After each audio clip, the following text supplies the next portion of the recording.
오늘 우리가 함께 보는 이 시편 62편은 극심한 절망 속에서 기록된 다윗의 믿음의 고백입니다. 이 시편에서 계속 반복되는 단어가 하나 있습니다. 바로 오직이라는 단어입니다.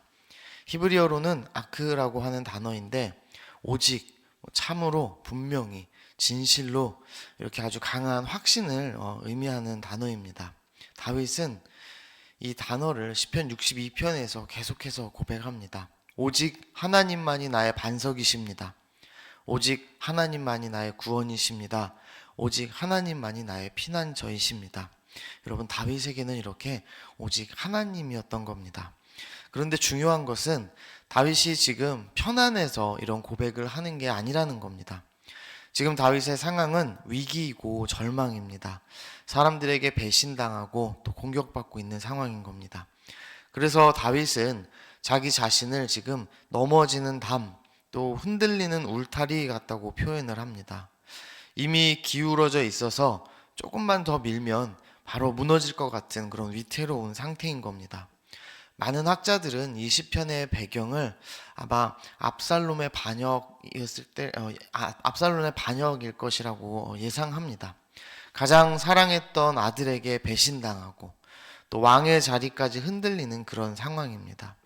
인간적으로 보면 다 끝난 것 같은 자리였습니다.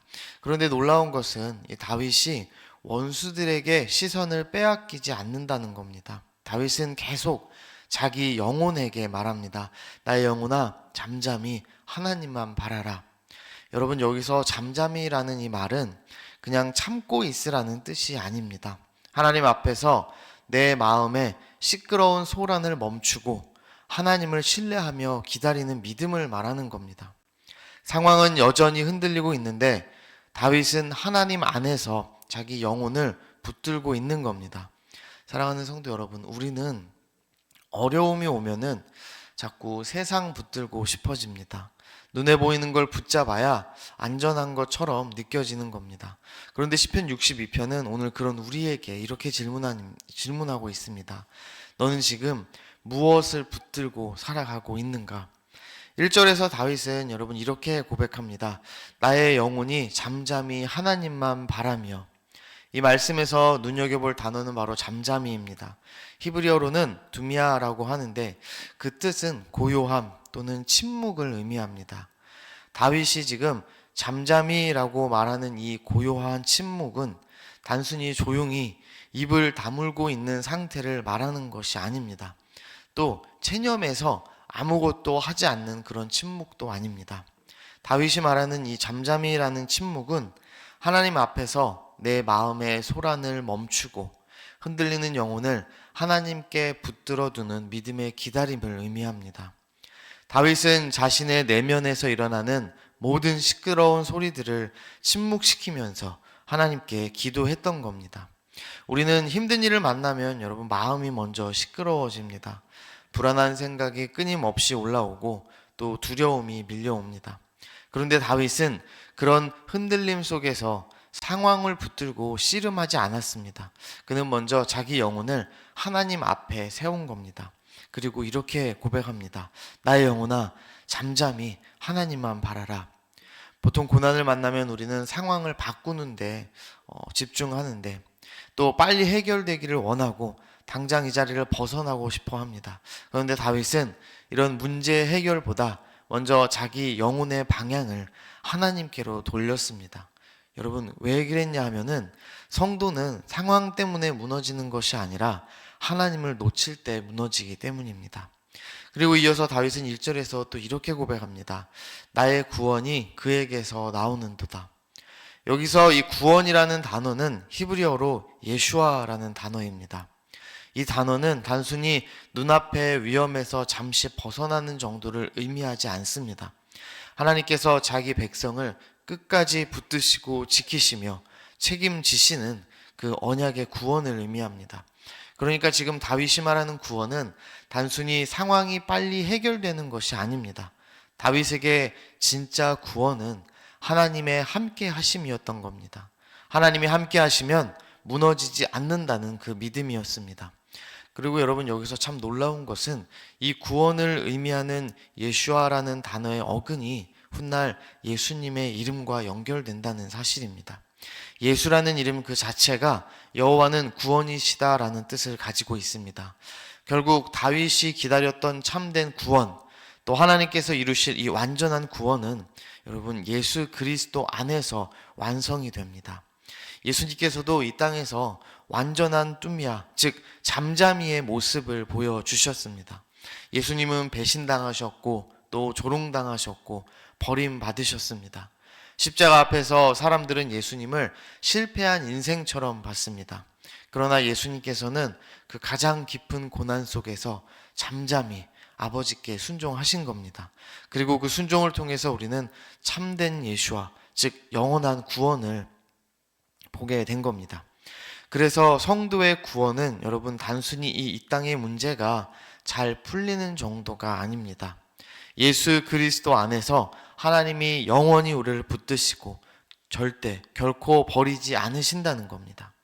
사랑하는 성도 여러분, 성도의 믿음은 폭풍 한가운데서도 하나님께 시선을 고정하는 겁니다. 세상이 나를 계속 흔들어대도 내 영혼은 하나님 안에 안전히 머무는 겁니다. 그래서 진짜 신앙은 문제 없는 삶이 아니라 문제 속에서도 하나님을 놓지 않는 삶입니다. 다윗은 3절에서 자신을 넘어지는 담과 또 흔들리는 울타리로 비유합니다.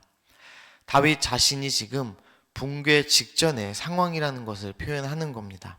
이런 상황에서도 우리 다윗은 5절에서 또다시 이렇게 고백합니다. 나의 영혼아 잠잠히 하나님만 바라라. 무릇 나의 소망이 그로부터 나오는도다. 여기서 이 소망이라는 단어는 히브리어로 티크와라는 단어입니다. 이는 그냥 잘 되겠지 하는 막연한 기다림과 기대를 말하는 것이 아닙니다. 이 소망이라는 단어는 밧줄 또는 끈을 묶는다라는 뜻을 가지고 있습니다. 즉 폭풍 속에서도 항구에 줄이 묶인 배가 떠내려가지 않고 안전하듯이 이렇게 폭풍 속에서 흔들리는 내 인생이 하나님께 단단히 묶여있는 상태를 우리에게 말해주고 있는 겁니다. 여러분, 우리의 마음은 너무 쉽게 자주 이곳저곳에 묶입니다. 사람의 말 한마디에 마음이 묶이고 돈에 묶이고 건강에 묶이고 관계에 묶이고 또 너무 자주 내 욕심에 묶입니다. 이렇게 인생을 하나님이 아닌 다른 것에 묶어둘 때, 다시 말해서 이 소망을 하나님이 아닌 다른 것에 둔다면 결국 우리 영혼은 죽음의 바다로 떠내려 가는 겁니다. 그래서 다윗은 소망을 오직 하나님께 두었던 겁니다.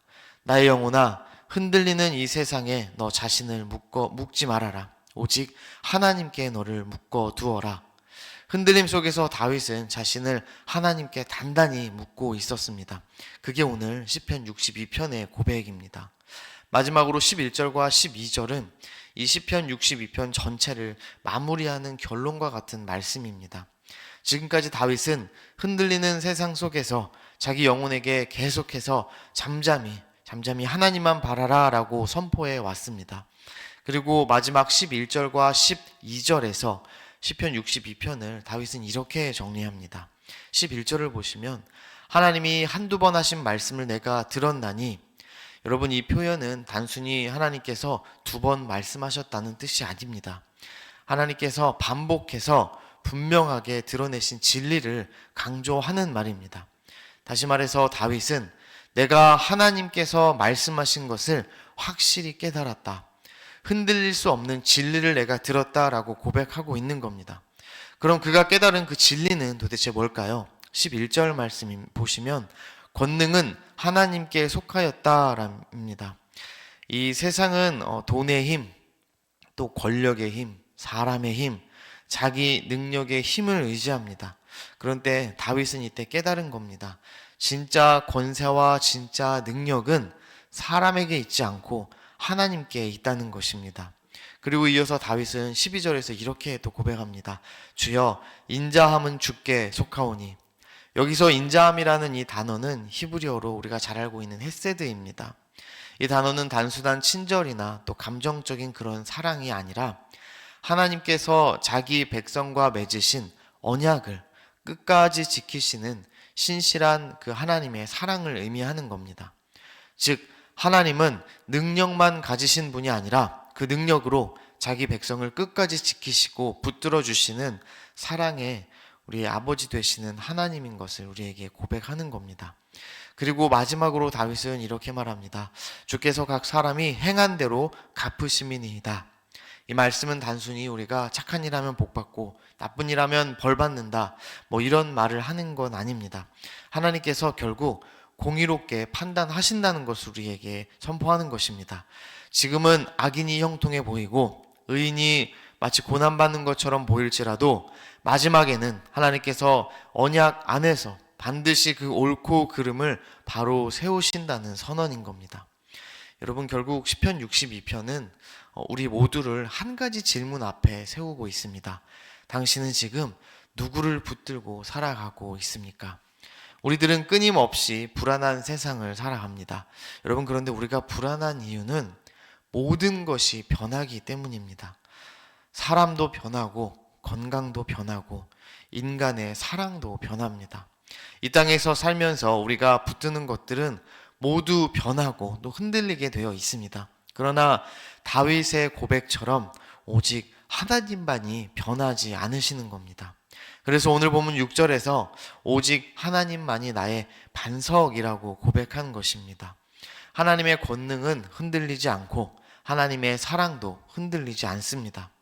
세상은 끊임없이 변하지만 하나님은 언제나 어제나 오늘이나 또 영원토록 동일하신 분이십니다. 그리고 이 흔들리지 않는 하나님의 신실하심은 여러분 예수 그리스도 안에서 우리에게 가장 완전하게 드러났습니다. 예수님께서는 이 땅에서 가장 깊은 흔들림을 경험하신 분이십니다. 가장 가까운 제자들에게 버림받으셨고 사람들에게 조롱당하셨고 십자가 위에서 아버지 하나님의 심판을 감당하셨습니다. 인간의 눈에는 완전한 실패처럼 보였습니다. 그러나 바로 그 십자가에서 하나님의 권능과 또 하나님의 헤세드가 동시에 드러났습니다. 우리는 내가 주님을 붙든다고 생각하지만 사실은 예수님께서 십자가와 부활로 우리를 끝까지 붙들고 계시는 겁니다. 그래서 여러분, 성도는 이렇게 흔들리는 세상 속에서도 무너지지 않을 수 있는 겁니다. 상황이 완벽해서가 아니고 내 믿음이 강해서도 아닙니다. 절대로 또 결코 흔들리지 않는 나의 구원자이신 예수 그리스도께서 우리를 붙들고 계시기 때문입니다. 그러므로 오늘도 성도는 자기 영혼을 향해 우리가 담대하게 선포해야 합니다. 나의 영혼아, 잠잠히 하나님만 바라라. 나의 구원도 나의 소망도 오직 예수 그리스도께로부터 나오는도다. 오늘 이 고백이 예배하는 우리의 고백되기를 간절히 소망합니다.